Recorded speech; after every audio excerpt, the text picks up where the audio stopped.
Bom, vamos aqui às cenas comentadas do filme Policarpo Quaresma, Herói do Brasil, um filme de 1998 do diretor Paulo Thiago. Bom, o título foi mudado, não é Triste Fim de Policarpo Quaresma, é Policarpo Quaresma, Herói do Brasil. Paulo José, quando foi no Jô Soares, ele mesmo explicou, né, para tirar um pouco essa conotação negativa do título, deixaram algo mais positivo.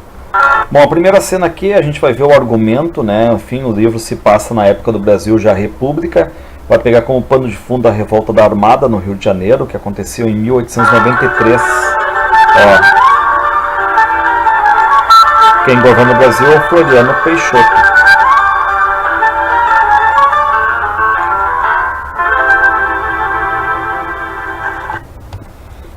Bom, aqui é aquela cena, né, em que o Policarpo vai até a Câmara dos Deputados, vão ler um requerimento dele, em que ele pede que o Brasil adote como língua oficial o Tupi-Guarani, que para ele é a única capaz, digamos, de traduzir as nossas grandes belezas e tudo mais. E depois disso, esse requerimento vai sair nos jornais e o pessoal fica rindo dele, fazendo piadas e tudo mais. Em vista destas considerações, o requerente Policarpo Quaresma, usando do direito que lhe confere a Constituição, vem pedir que o Congresso Nacional decrete o idioma indígena Tupi-Guarani como língua oficial do povo brasileiro.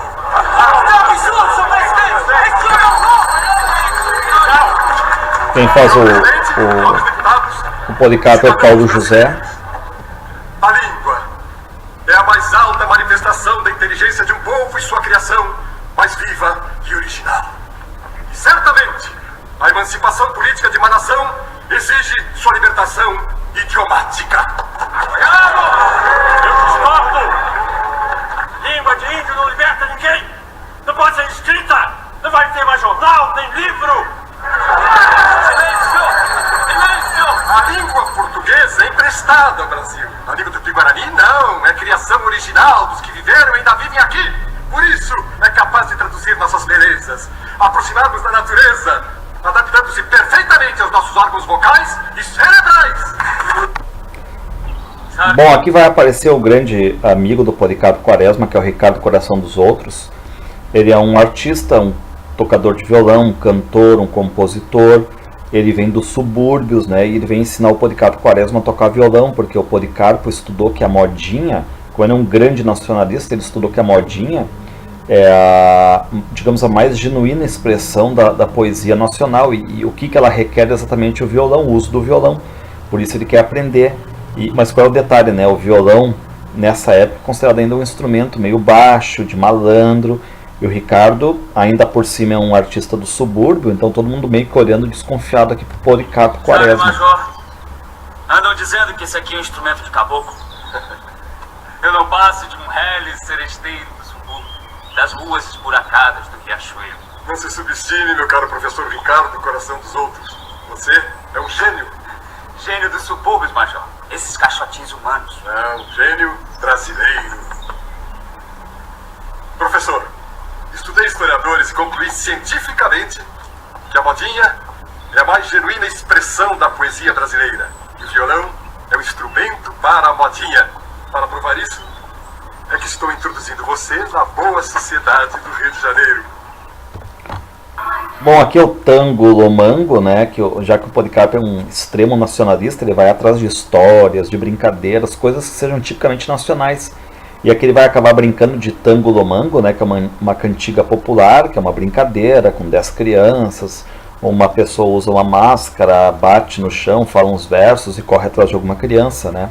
Mas depois a gente vê que a frustração dele é quase total, porque ele vai ver que a maioria das nossas tradições, das nossas canções, todas são estrangeiras, né? Até esse o Tango Lomango aí, ó.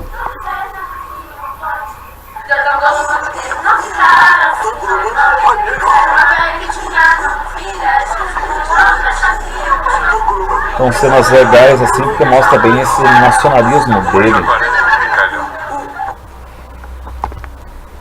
Aqui a questão toda, né, que o Policarpo começa a estudar com muito afinco, digamos assim, os costumes tupinambás. Ele ganha na repartição de trabalho o apelido de Ubirajara.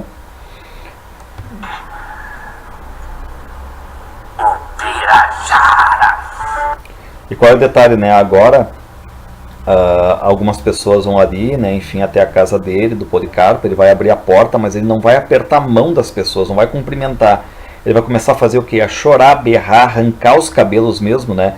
E todo mundo fica meio apavorado ali, mas ele vai explicar que esse apertar mão não é costume brasileiro, né? E que o verdadeiro cumprimento, enfim, né? Que os tupinambás faziam e que é nosso, é chorar quando a gente encontra os amigos. Reparem, tá a Olga, a Júlia Gama, né, fazendo a Olga.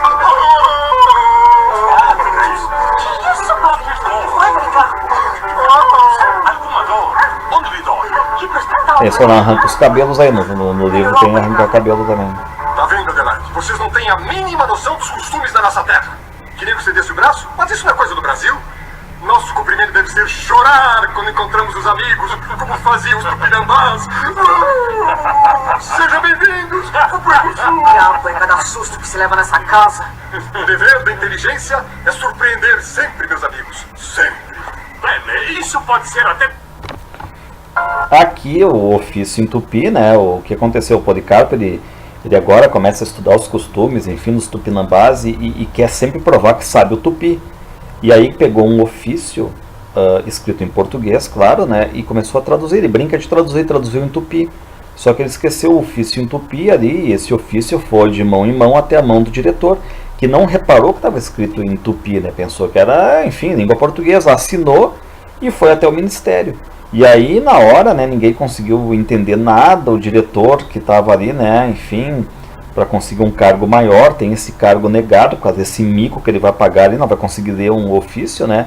Depois o Policarpo assume exatamente o erro, fica suspenso, depois a gente vai até saber que ele foi pro hospício, né. O senhor leva a divertir-se comigo, não é? Como, coronel?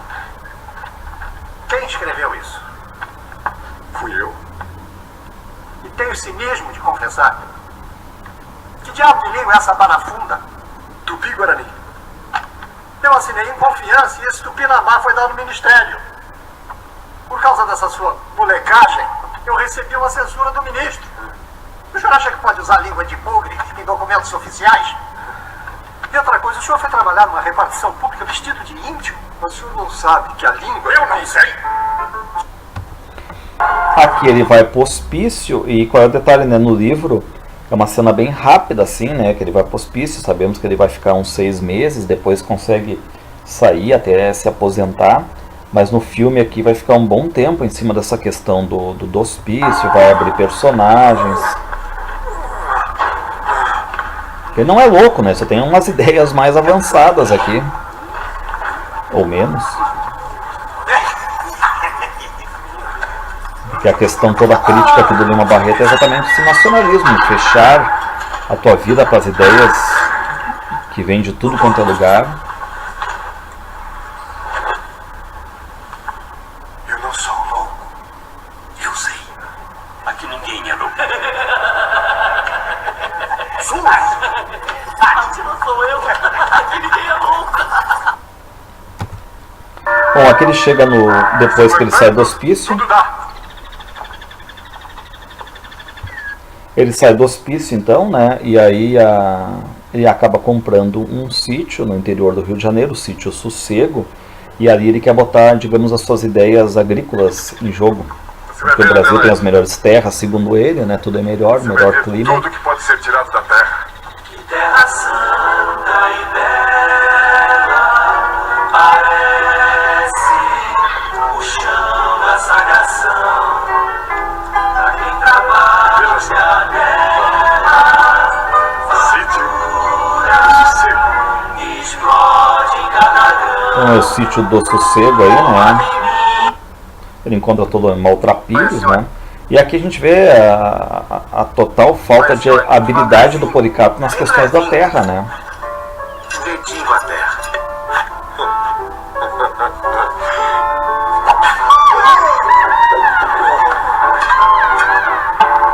Nossa Senhora. Aqui nós temos uma crítica ao parnasianismo. Por quê? Porque o Ricardo Coração dos Outros vem visitar o Policarpo ali no sítio, né? E começa a falar que, enfim, saiu uma notícia no jornal criticando os versos dele E aí ele fala que os versos dele não são versos de poesia, que ele não cuida de métrica, essa coisa toda, né? Que são versos pro violão, é outra medida aí. O Ricardo, Olga, é um artista. Quer mudar nosso gosto musical, valorizar o violão. Eu sei, padrinho. Eu sei. Conhece alguns dos meus versos, senhora? Ainda não tive esse prazer. Mas li há meses uma apreciação sobre o seu trabalho. É no jornal O Tempo. Uma injustiça. Os críticos se atêm à questão da metrificação. Dizem que meus versos não são versos. São uns parlapatões. Querem sonetos rimadinhos, penteadinhos, lambidinhos, perfumadinhos. De certo, Ricardo. O senhor faz versos para o violão, para essa música, e não música para os versos. O Ricardo... Aqui o problema das formigas, né, exatamente. É a verdade, doutor. Não, beleza, doutor. Esse é o grande problema agora, né? As formigas vão matando ali, enfim. Vão destruindo a plantação do Policarpo. Isso é uma loucura. Isso sim. Vamos embora daqui.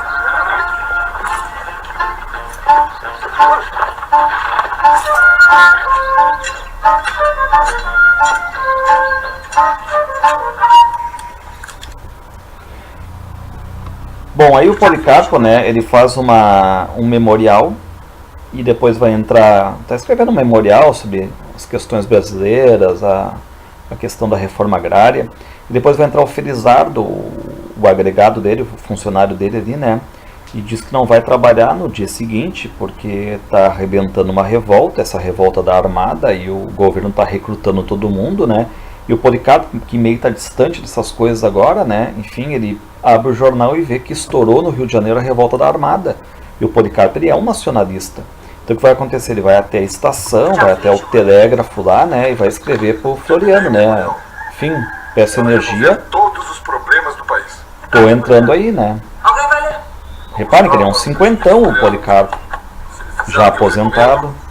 O Brasil vai ser a melhor nação do mundo.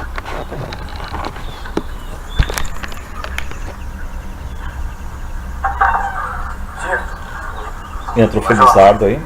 Olha, amanhã não vou trabalhar não. Por quê? Não é dia de folgar? No Brasil já feriados demais, Felizardo. Mas ó, tá um barulho danado na capital. Uma confusão no Rio de Janeiro, ó, estão dizendo que vão recrutar soldado que é pra lutar com a marinha. Eu vou cair no mato. Cair no mato. Fugir. Revolta da Armada. Navios ameaçam bombardear o Rio de Janeiro sob o comando do contra-almirante Custódio de Mello. Marinha e conservadores exigem a queda do presidente Floriano Peixoto. Tenho de agir. E ele quer ficar do lado do governo, claro, não, porque ele é um nacionalista. Ele acha que o Brasil precisa dele agora. Então ele vai até o telégrafo lá.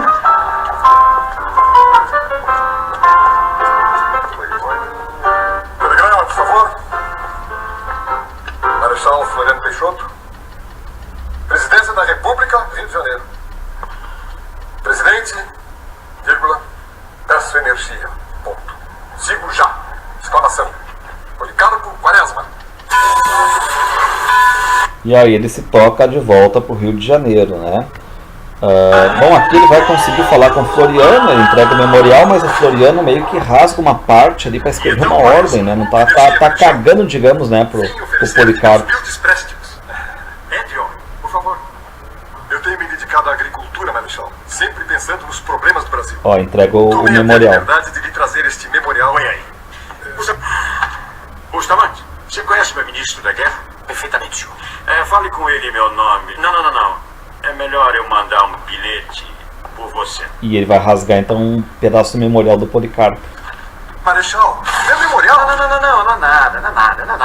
Essa é apenas a parte de cima, não tem nada escrito de importante. No livro fica bem claro, né, essa questão crítica que o Lima Barreto faz ao não intelectual Floriano Peixoto, né, o Marechal de Ferro, o que pensa só em guerra. E aqui, claro, depois o Policarpo vê o Floriano, pergunta se ele leu o memorial, né, o Floriano vai dizer que sim, aí, mas não quer conversar muito, né, e aí o Floriano se despede e vai dizer pro Policarpo, você é um visionário, né, você, Quaresma, é um visionário. A agricultura, presidente. Quaresma, você é um visionário. Aqui a questão, né, do Viva a República, né? O Policarpo vê o governo ali, o militarismo, o exército matando os rebeldes, não concorda com isso, o Policarpo não concorda. Em nome da República!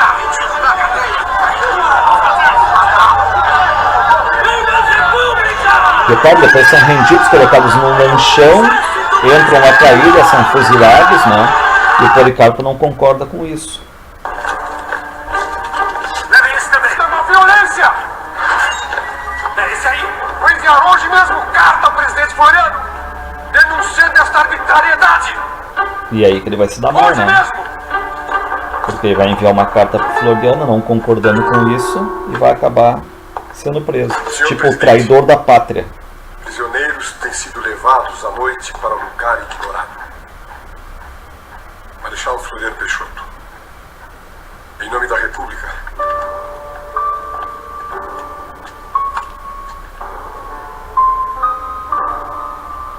estamos vivendo tempos de carnificina.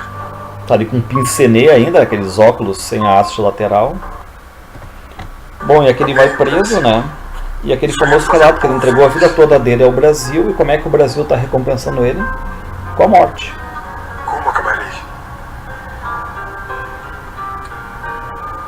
Tenho medo.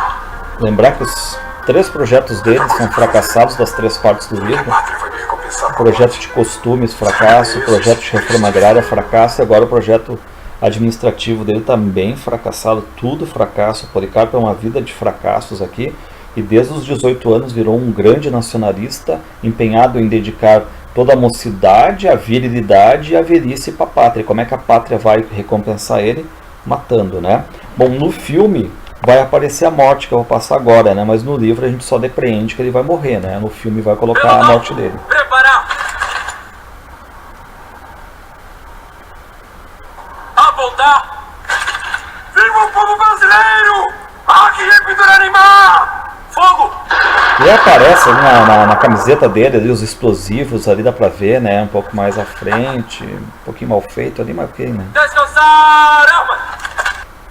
E termina assim então o filme.